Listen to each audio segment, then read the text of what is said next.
నేను అడుగుతున్నాను. Right right. Srinivasulu Reddy గారు, గతంలో వైఎస్ఆర్సీపీ గెలిచినప్పుడు మీరు కూడా ఈవీఎంల మీద, ఈ ఎన్నికల వ్యవస్థ మీద, వీటి మీద చాలా సందేహాలు, అనుమానాలు వ్యక్తం చేశారు. ఇప్పుడు మీరు మళ్ళీ ఈవీఎంలతోనే అధికారంలోకి వచ్చారు. గతంలో ఇదే పోలీసు వ్యవస్థ మీద స్థానిక ఎన్నికలు జరిగినప్పుడు ఆంధ్రప్రదేశ్ లో ఈ తరహా, ఇప్పుడు వైసీపీ ఏ తరహా వ్యాఖ్యలు చేస్తుందో ఈ తరహా వ్యాఖ్యలు, అనుమానాలు అప్పుడు మీరు చేసినటువంటి పరిస్థితి, ఇప్పుడు అవే మీ దగ్గరికి వస్తే మమ్మల్ని మీరు సమర్థించుకున్నటువంటి పరిస్థితి. ఏం జరుగుతుంది? ఈవీఎంలు, బ్యాలెట్లు అనేది ఎలక్షన్ కమిషన్ మనం ఏదో రకాలుగా ఉంటే అక్కడే మార్పులు చేర్పులు జరిగి ఈవీఎంల మీద అనుమానాలు వ్యక్తం ఈ వైఎస్ఆర్ కాంగ్రెస్ పార్టీ వాళ్ళు 2019లో ఏ విధంగా గెలిచారని చెప్పి నేను అడుగుతాను. 2019లో కూడా ఈవీఎంలే ఉన్నాయి కదా, ఇప్పుడు ఈవీఎంలు వచ్చినాయి 24లో. అప్పుడు వాళ్ళు ఎట్ట గెలిచారు, ఇప్పుడు వాళ్ళు ఎట్లా ఓడిపోయారని చెప్పి నేను అడుగుతా ఉండా. ఏదో మాట్లాడితే ప్రయోజనం ఉంది. ఈరోజు బ్యాలెట్స్, మరి బ్యాలెట్ పద్ధతిలో జెడ్పీటీసీ ఎన్నికలు జరిగినాయి. మరి దీని మీద వాళ్ళకి అనుమానాలేనా? ఎక్కడైనా ఒక గొడవ జరగకుండా ప్రశాంతంగా జరిగింది. దీని మీద అనుమానం అని చెప్పట్లేదు సార్.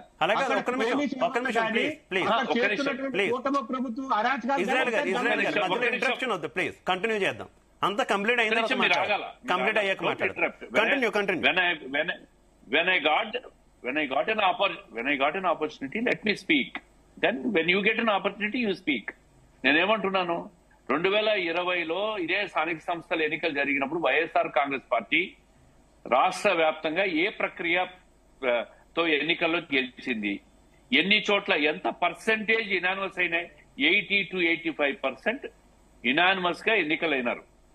ఎవరు? స్థానిక సంస్థల్లో అటు ఎంపీటీసీలు కావచ్చు, జెడ్పీటీసీలు కావచ్చు, మున్సిపాలిటీల్లో కౌన్సిలర్లు కావచ్చు, కార్పొరేటర్లు కావచ్చు. ఈ రోజు ఇదే ప్రజాస్వామ్యంలో ఈ రోజు ఈ ప్రభుత్వం వచ్చిన తర్వాత ఎన్నిక జరుగుతా ఉంటే 11 నామినేషన్స్ పులివెందుల్లో ఫైల్ అయినాయి. కాంగ్రెస్ పార్టీ కూడా నామినేషన్ వేసింది, ఇండిపెండెంట్ వేశారు, తెలుగుదేశం, వైఎస్ఆర్ వేసింది. మాకు ఎన్నికల ప్రక్రియను అపహాస్యం చేసి దాన్ని చేతిలోకి తీసుకోవాలనుకుంటే మా ఒక్క నామినేషనే మేము యాక్సెప్ట్ చేయించుకోగలిగిన వాళ్ళం.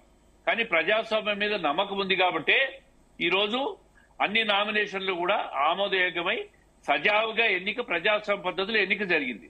ఈ విధంగా జరిగిన తర్వాత కూడా వాళ్ళు ఓడిపోయి ఆ బాధను ఎదుటి వారి మీద వేసేసి రిగ్గింగ్ అని చెప్పి, లేక ఈవీఎంలు అని చెప్పి ఏదేదో ఆరోపణలు చేసేసి చేతులు దులుపుకొని పోతే అది వాళ్ళ ఆత్మతృప్తికి పనిచేస్తుంది తప్ప ప్రజలు ఎవరు ఆమోదించరు. ఈ రోజు ఈ ప్రభుత్వం 1 సంవత్సరం తర్వాత ప్రభుత్వం చేసిన ఈ కార్యక్రమాలన్నీ కూడా ప్రజలు ఈరోజు ఆశీర్వదిస్తున్నారు. సూపర్ 6 కార్యక్రమాలు కానీ, అభివృద్ధి కార్యక్రమాలు కానీ, ఇదే పులివెందల్లో చెరువుకు సూపర్ 6 లోకి వెళ్ళకండి, మళ్ళీ ఇబ్బంది అవుతుంది మీకు. ఒక్క నిమిషం మళ్ళీ ఇబ్బంది. సూపర్ 6 లోకి వెళ్ళకండి మీరు మళ్ళీ.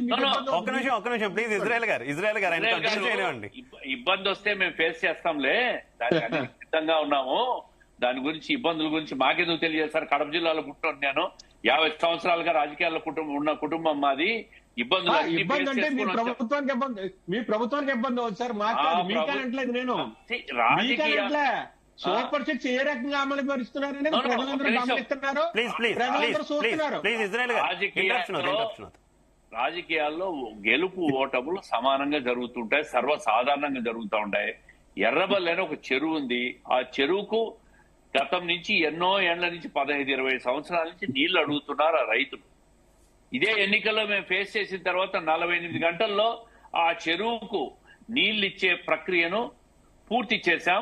హెచ్ఎన్ఎస్ఎస్ లో ఎప్పుడు నీళ్లు వచ్చినా కూడా ఆ చెరువుకు నీళ్లు వచ్చే పరిస్థితి ఉంది. దాని మీద ఎన్నికల కోడ్ అయిన తర్వాత జీవో కూడా ఇస్తామని కూడా చెప్పినాం. ఇటువంటి మంచి కార్యక్రమాలు అక్కడ ఉన్న రైతులు ఒకటే అడిగారు, మాకు ఏమొద్దు, మాకు అభివృద్ధి కావాలా, సంక్షేమ కార్యక్రమాలు పేదలకు రావాలా, మాకు కావాల్సిన గ్రామాల్లో కావాల్సిన పనులు చేయమని చెప్పి అడిగారు.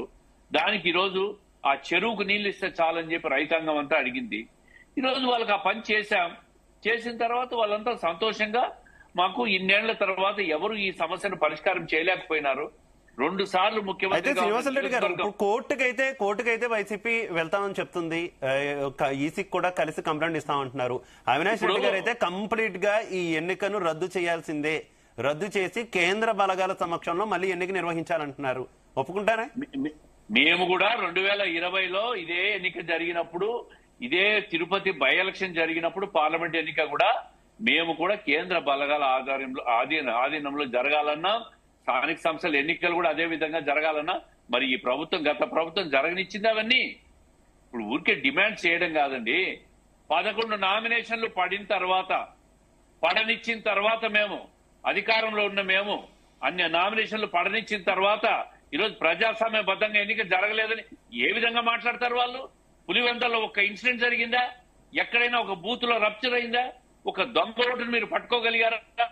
ఒక్క సాక్షి ఛానల్ పెట్టుకొని ఒక అభూత కల్పనలు సృష్టించి ఓటర్లను మార్పింగ్ చేసి మార్పింగ్ ద్వారా రకరకాల దొంగ ఓట్లని చెప్పే ప్రయత్నం చేస్తున్నారు తప్ప ఏ ఎలక్ట్రానిక్ మీడియా కూడా ఎక్సెప్ట్ సాక్షి ఎక్కడా కూడా పులివెందులలో ఒక చిన్న ఇన్సిడెంట్ కూడా జరిగినట్టు టెలికాస్ట్ చేయలే.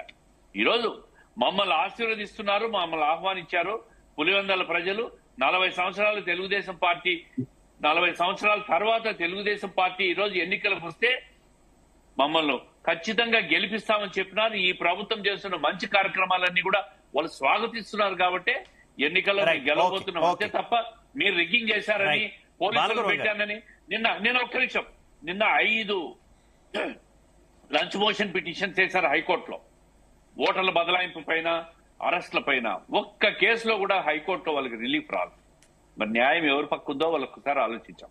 Right, okay. బాలగురువం గారు, ఇటు ఒక టీడీపీ వైసీపీ ఆరోపణలు అయితే ఈ రకంగానే ఉన్నాయి. మీరు 2 పార్టీలు దోషి అని చెప్తున్నారు. కాకపోతే 2 పార్టీలు దోషి అని చెప్పినా కూడా టీడీపీకి సపోర్ట్ గానే కాంగ్రెస్ నిలుస్తుంది అనేది వైసీపీ ఆరోపణ.